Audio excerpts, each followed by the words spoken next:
Saudi ಅರೇಬಿಯಾದ ಕಮೀಸ್ ಮುಷೀತ್ ಎಂಬಲ್ಲಿ ಕಳೆದ ಸುಮಾರು 2 ತಿಂಗಳುಗಳಿಂದ ಅನಾರೋಗ್ಯದಿಂದ ಬಳಲುತ್ತಿದ್ದ ಮೂಲತಃ ಹೈದರಾಬಾದ್ ನಿವಾಸಿ ಶೇಖ್ ಮೊಹಮ್ಮದ್ ಎಂಬುವರನ್ನ ಕೆಸಿಎಫ್ ಸಾಂತ್ವನ ತಂಡದ ನಾಯಕರು ಸಂಪರ್ಕಿಸಿ ಅವರಿಗೆ ಬೇಕಾಗಿರುವ ಎಲ್ಲಾ ರೀತಿಯ ಆರೋಗ್ಯ ಸಲಹೆ ಆರೈಕೆಯನ್ನ ಮಾಡಿ ಕೊನೆಗೂ ಊರಿಗೆ ಕಳುಹಿಸುವ ವ್ಯವಸ್ಥೆಯನ್ನ ಮಾಡಿಕೊಟ್ಟಿದ್ದಾರೆ।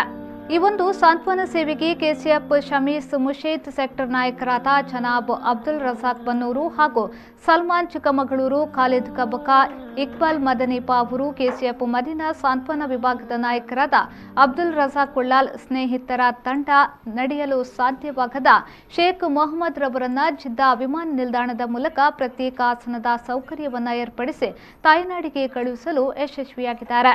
ಈ ಮೂಲಕ ಅನಿವಾಸಿ ಕನ್ನಡಿಗರ ಸಂಘಟನೆಯಾದ ಕೆಸಿಎಫ್ ನೇತೃತ್ವದಲ್ಲಿ ಕನ್ನಡಿಗರಲ್ಲದ ಇತರ ರಾಜ್ಯದ ಅನಿವಾಸಿಗರಿಗೂ ತನ್ನ ಸಾಂತ್ವನ ಸೇವೆಯ ಪುಷ್ಟಿಯನ್ನ ನೀಡುತ್ತಾ ಕೆಸಿಎಫ್ನ ಕಾರ್ಯಾಚರಣೆಯನ್ನ ಯಾವುದೇ ಭೇದವಿಲ್ಲದೆ ಎಲ್ಲಾ ಕಾರ್ಯಕ್ಷೇತ್ರಗಳಿಗೆ ಮೀಸಲಿಟ್ಟಿದ್ದು ಹೆಮ್ಮೆಯ ವಿಚಾರ ಎಂದು ಕೆಸಿಎಫ್ ಕಮೀಸ್ ಮುಷೀತ್ ಸೆಕ್ಟರ್ನ ಅಧ್ಯಕ್ಷರಾದ ಅಬ್ದುಲ್ ರಜಾಕ್ ಬನ್ನೂರು ಹೇಳಿದರು।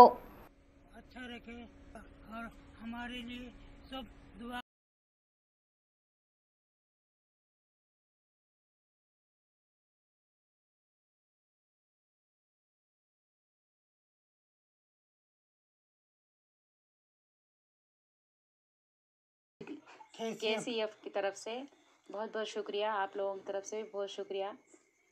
सलमान की तरफ हम लोग भी बहुत परेशान थे, अब हम लोगों की परेशानी ख़त्म हो गई। आप लोगों ने बहुत मेहनत उठाए।